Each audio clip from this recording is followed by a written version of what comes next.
Guys, तो आज हम आ गए रिप्रोडक्टिव हेल्थ का पार्ट 2 पढ़ाने, जिसमें हमारा रह गया था इनफर्टिलिटी।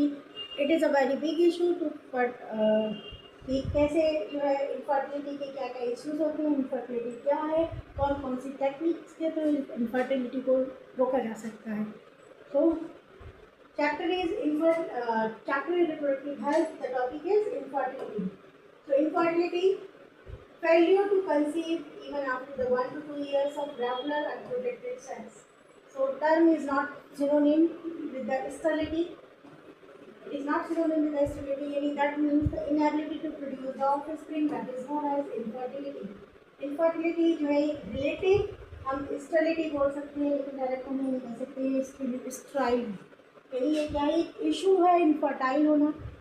यानी दो टाइप की होती है, primary infertility, secondary infertility.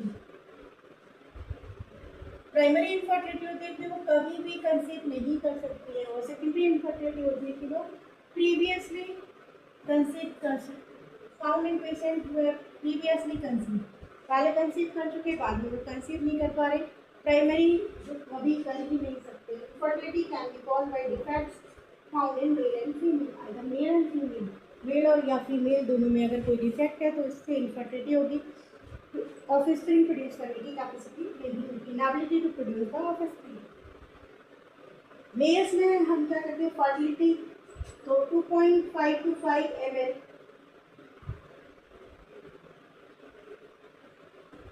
ml ejaculation का sperm count over the 200 to 300 million, mostly motile, having proper fructose contained fluidity which is deposited high in vagina. अगर स्पर्म काउंट, स्पर्म के स्ट्रक्चर, स्पर्म की motility में कोई भी problems है तो क्या होगा, it leads to the infertility. Any defect in the sperm count, sperm structure and motility of the seminal fluid.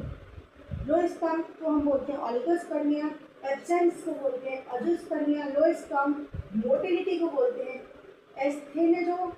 एस्थेनोजूस्पर्मिया, defective sperm morphology को बोलते हैं टेट्रोजूस्पर्मिया।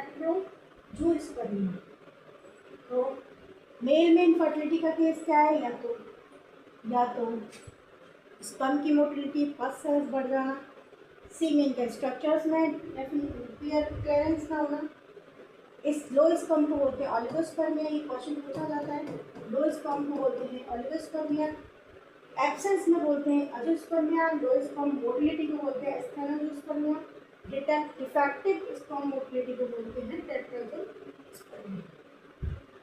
मेल में टेस्टिस में क्या होती हैं, टेस्टिस में स्पर्म होते हैं, अगर ये स्पर्म स्क्रोटम में नहीं जा पाए तो उसको बोलते हैं क्रिप्टोप्रिडेजियम।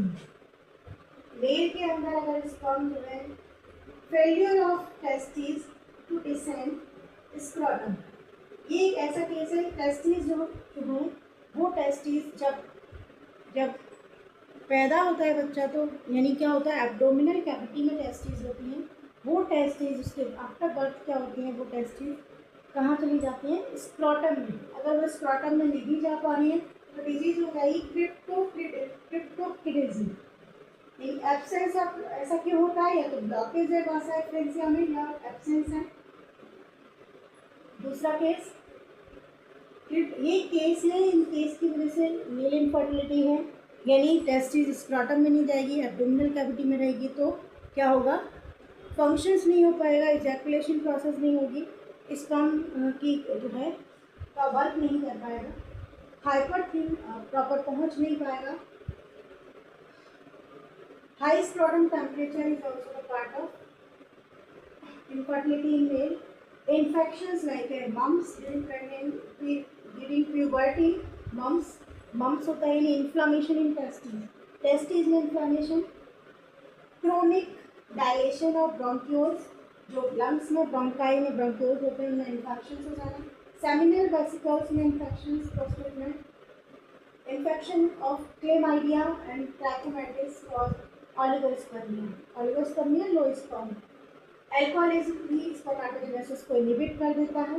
क्लिनेफेल्टर सिंड्रोम, एक्स्ट्रा क्रोमोसोम्स नंबर का आ जाना, gonadotropin deficiency, drugs, low fructose content, high fructose containing also क्या होता है कॉजल इनफर्टिलिटी में।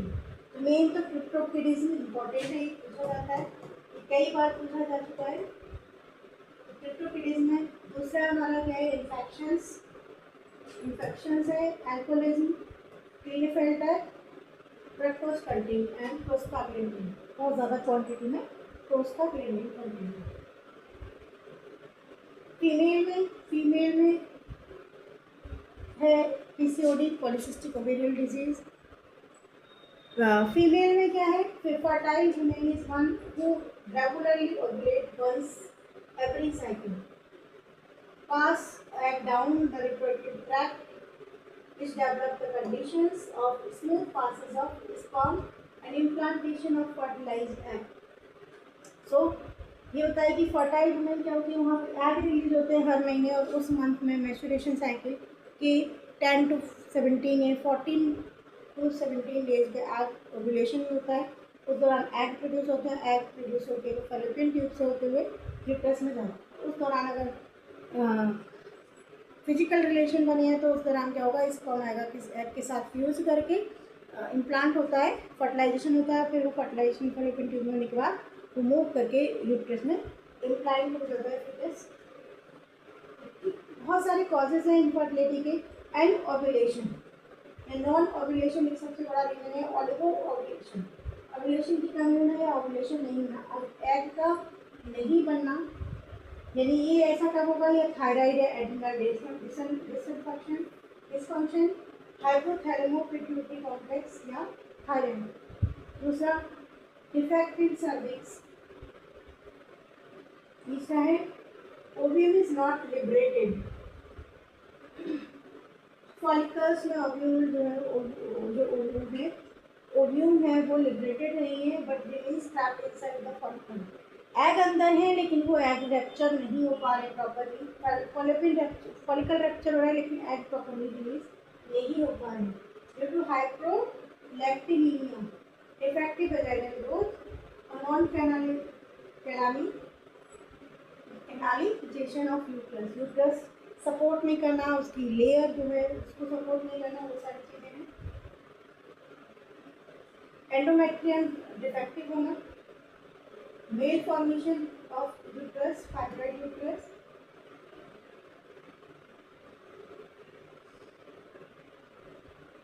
inadequate growth and function of corpus luteum resulting in reduced progesterone secretion and deficiency, secretory changes in endometrium which is called luteal phase defect and inhibit the implantation. Fallopian tube may fail to pick up ovum, have impaired motility, loss of cilia, blocked lumen, defects may be caused by the infections or endometriosis. तो तीनों चीज़ें fallopian tube, ovary और uterus, तीनों की क्या होनी चाहिए, well growth होनी चाहिए, तीनों ही अच्छे होने चाहिए। इन तीनों में डिफेक्शन होने की वजह से इनफर्टिलिटी का इश्यूज भी आता है। यूट्रस में प्रॉपर इम्प्लांटेशन नहीं हो पाना, प्रॉपर वर्किंग नहीं करना पाना, एंडोमेट्रियम की लेयर अच्छी नहीं होना, फाइब्रॉइड फाइबर्स हो जाना यूट्रस के अंदर, inadequate growth and functioning of corpus luteum. Corpus luteum का फॉर्मेशन होता है जब कार्पस ल्यूटियम प्रोजेस्टेरोन को रिलीज करता है, हार्मोन रिलीज करता है। अगर कार्पस ल्यूटियम जो है, अगर प्रेगनेंसी हो गई है तो कार्पस ल्यूटियम जो है वो मेंटेन रहता है, वो रिलीज करता रहता है प्रेगनेंसी, वो प्रोजेस्टेरोन हार्मोन। तो ये थे anovulation, oligovulation, defective cervix, ovum proper work नहीं कर पा रहा है, वजाइनल ग्रोथ नहीं हुई है, यूट्रस में कोई ना कोई प्रॉब्लम है, ये ल्यूटियल फेज डिफेक्ट है या ये है एंडोमेट्रियोसिस।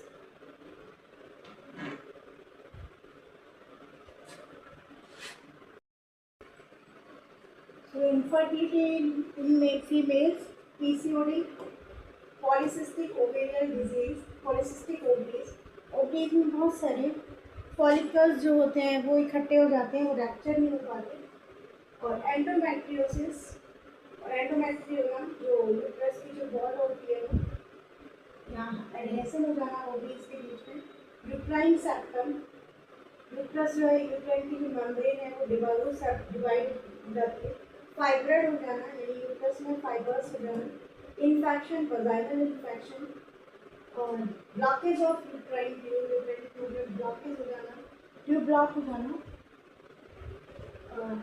ये सारे सिम्टम्स हैं। पॉलिप्स हो जाना। इनफर्टिलिटी इन फीमेल, दोबारा से देख रहे हैं, मेल और फीमेल। इनफर्टिलिटी हमने बता दिया था, मेल्स में स्पर्म की मोटिलिटी रेट कम है, फर्टिलिटी नहीं है।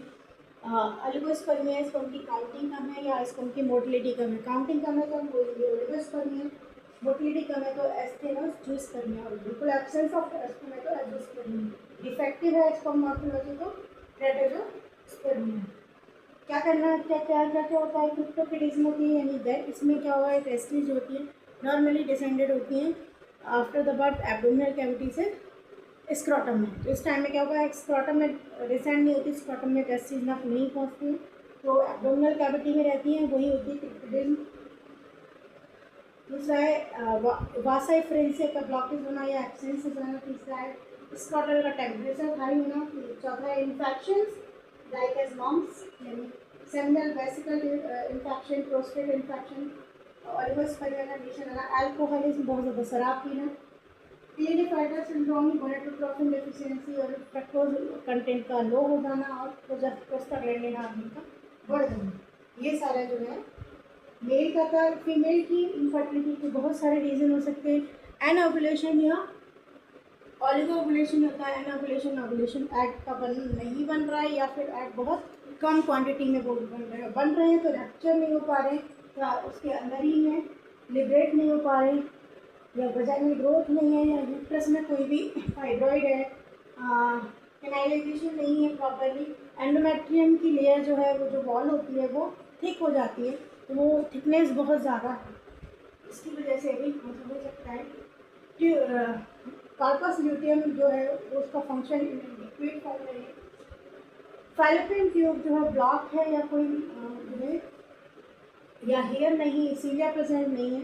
इस तरीके से तेरह different types of infertility and female. तो पहले टेक्निक है ART, assisted reproductive technique. Assisted reproductive technique technologies ART, इसमें क्या करते हैं, कई सारी टेक्निक आती है। इसके अंदर आता है IVF, इन विट्रो फर्टिलाइजेशन। तो डॉक्टर क्या करते हैं, लैबोरेटरी में एग और स्पर्म को फिनिश कराते हैं। First time fertilization outside the women body test tube baby हुआ था, वो था लुइस जॉय ब्राउन इन 1978। ये इंपॉर्टेंट है, पूछा जाता है कॉम्पिटिशन में भी, और 12th के बोर्ड में भी पूछा जा सकता है। First test tube baby born in England in 25 July 1978। Name is Louise Brown, Louise Joy Brown. Indian test tube baby था कनुप्रिया अग्रवाल, दुर्गा AKA कनुप्रिया अग्रवाल, गिवी 1978, 3 October 1917। Today ART refers not only the IVF but also the different classes. There are fertility drugs to increase the fertility rate.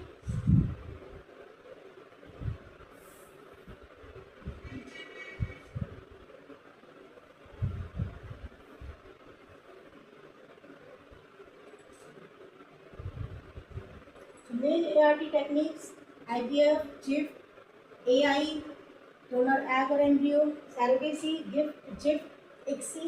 These are the techniques of main ART.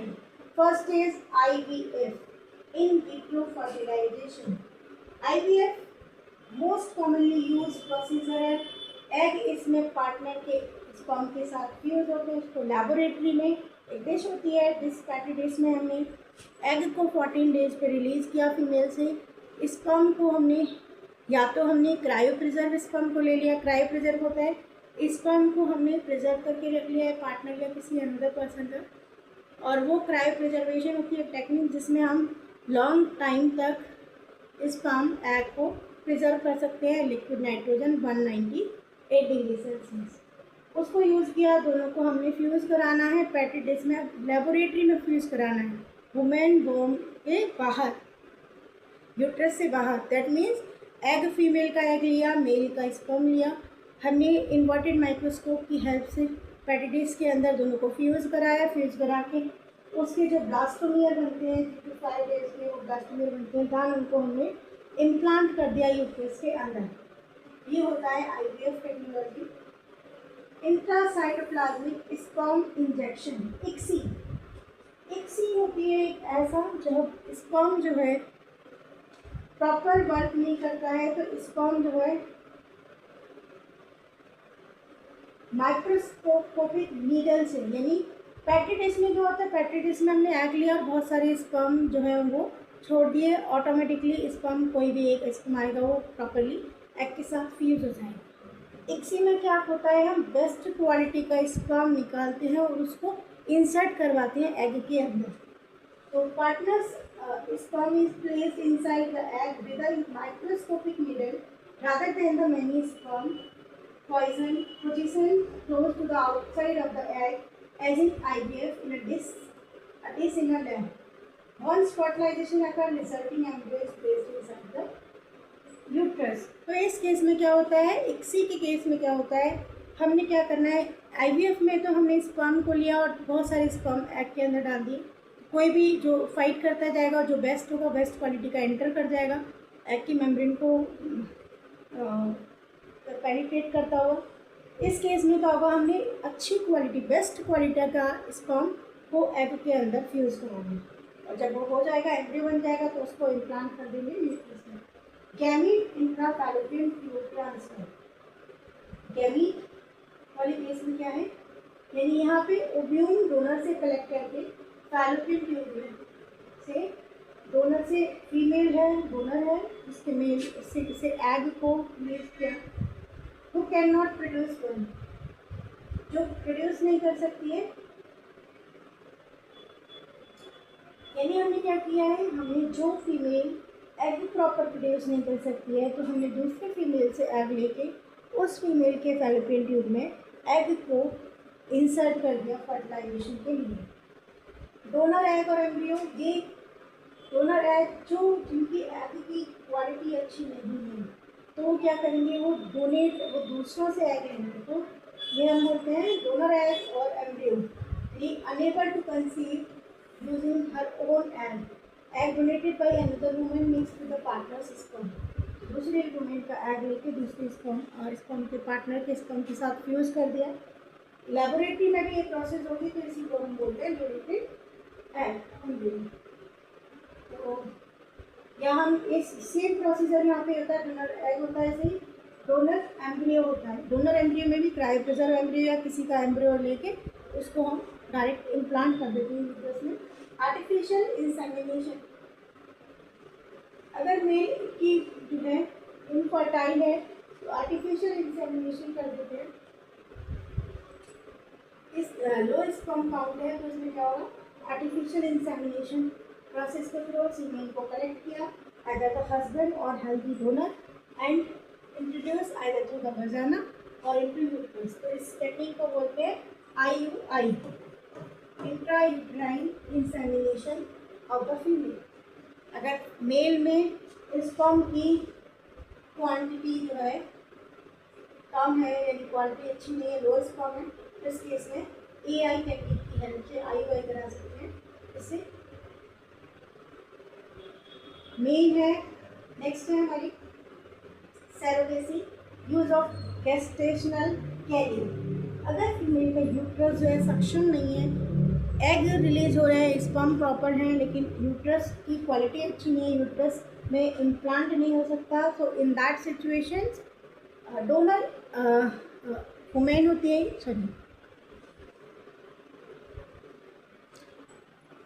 इस case में surrogacy mother, सुना होगा, बहुत सुना होगा कि surrogacy mother है। क्राई की कोक, तो क्राई की कोक लेते हैं, जिसमें क्या होगा, दूसरी वुमेन एक अनदर वुमेन के एग और स्पर्म, डोनर एम्ब्रियो या एग को कैरी करेगी। ये होता है सेरेब्रेसियल use of gestational period. Zygote intrafallopian transfer, zygote intrafallopian transfer. Test tube baby program में ओवा जो है फीमेल से या डोनर वुमेन से, स्पर्म जो है हस्बैंड से कनेक्ट किया जाता है या पार्टनर से, और वो जाइगोट जो है लेबोरेटरी में बनाते या early embryos from 8 up to 8 plastron year, then inserted, transferred into the fallopian tube and more than 8 plastron years to the uterus. Intrauterine transfer to complete the further development. Same as the GFT. वहाँ पे gamete में female का egg को कर लेते हैं, यहाँ पे क्या है पूरा का पूरा जो जाइगोट प्रोसेस बन रहा है, यानी एग और स्पर्म फ्यूज होके जो ब्लास्टोमियर स्टेज बनी है, यानी फ्यूज होके डिप्लॉइड हो गया, यानी यहाँ पे फिर इसके बाद 4 सेल होती है, उसके बाद 8 बन गई और 8 का ब्लास्टोमियर के रहता है, उसको हमने इंसर्ट करा दिया फैलोपियन ट्यूब के अंदर, और यहाँ कुछ 8 से ऊपर है तो उसको हमने ट्रांसफर करा दिया यूट्रस के अंदर। यही होता है क्या इंट्रायूट्राइन ट्रांसफर।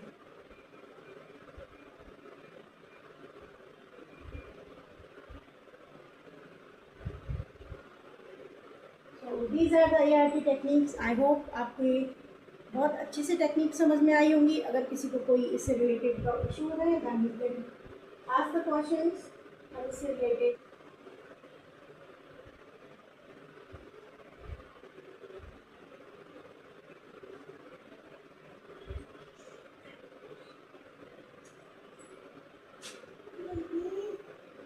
सी का इमेज है।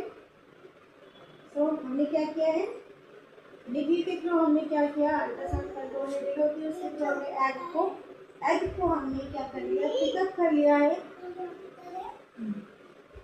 एग को हमने क्या कर लिया, पिकअप कर लिया है सिरिंज की हेल्प से, हार्मोन थेरेपी की तरफ से। फिर हमने क्या करना है, सबसे पहले हमने हार्मोनल थेरेपी देनी है, ओवरी को ओव्यूलेशंस को एनहांस करना है, एग को प्रोडक्शन को एनहांस करना है। उसके बाद हमने नीडल की हेल्प से एग को पिकअप कर लिया फीमेल की ओवरी से। देन आफ्टर दैट हमने किया स्पर्म को प्रिपेयर कर लिया लेबोरेटरी में, और लेबोरेटरी में स्पर्म की क्वालिटी देख ली, चेक कर ली।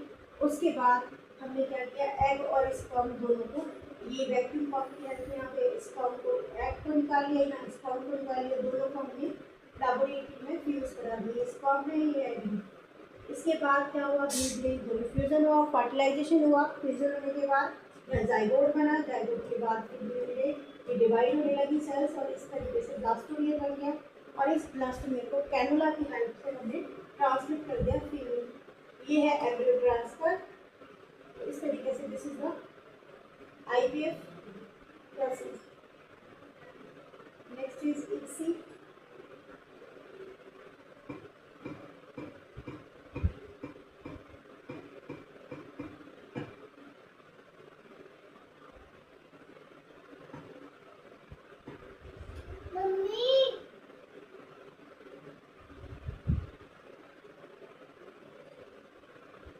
Intracytoplasmic sperm injections. You can see that here. ICSI में क्या होता है, हमने बेस्ट क्वालिटी का स्पर्म लिया और उस स्पर्म को हमने एंटर करा दिया एग के अंदर।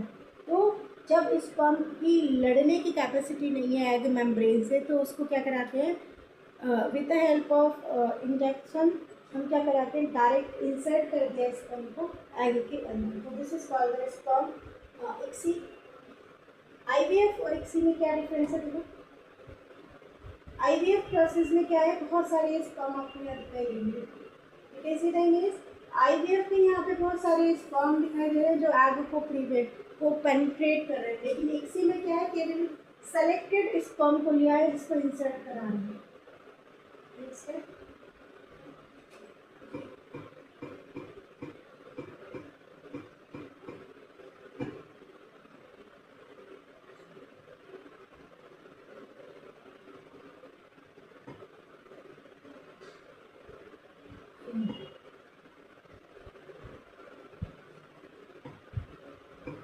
क्वेश्चंस कर लेते हैं। Homework is ready.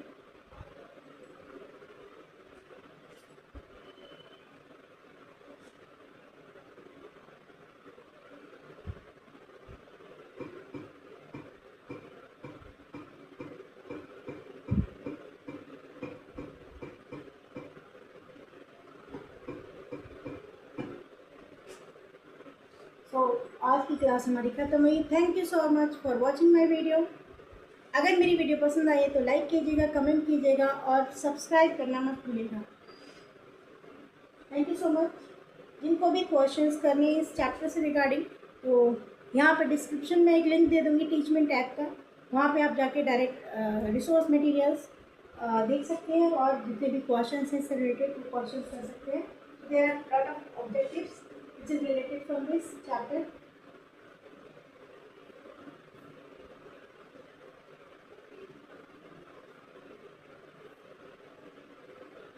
एक क्वेश्चन कर लेते हैं।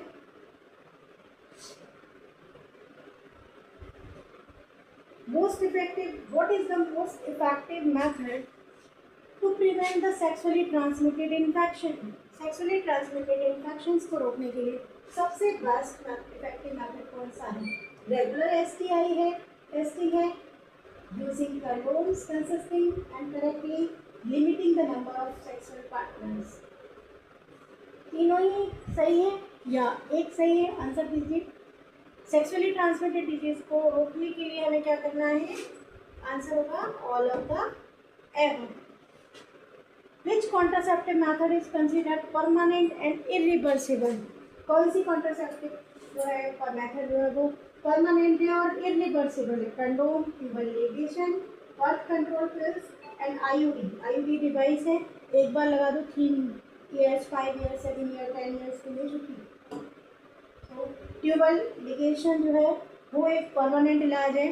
ट्यूबल लिगेशन, ट्यूबैक्टोमी और वेसेक्टोमी, जिसमें क्या है आपको कुछ नहीं करना। ट्यूबैक्टोमी की तो सर्जिकली फैलोपियन ट्यूब के कुछ पार्ट को रिमूव करके टाइट कर दिया जाता है और वेसेक्टोमी में बहुत सा डिफरेंस को कर दिया जाता है। क्वेश्चन है describe the menstruation cycle. Homework is published on Teachmint app. आप जाके टीचमेंट ऐप, अगर आपको क्लासेस लेनी है तो आप टीचमेंट ऐप पे जाइए, वहाँ पे जाके उसको इंस्टॉल कर लीजिए और इंस्टॉल करने के बाद वहाँ एनरोल करवाइए। एनरोल करवाने के बाद आपको होमवर्क, स्टडी मटेरियल्स, वीडियोस इससे रिलेटेड सारा वहाँ पर मटेरियल प्रोवाइड हो जाएगा। Thank you so much for watching my video. Thank you.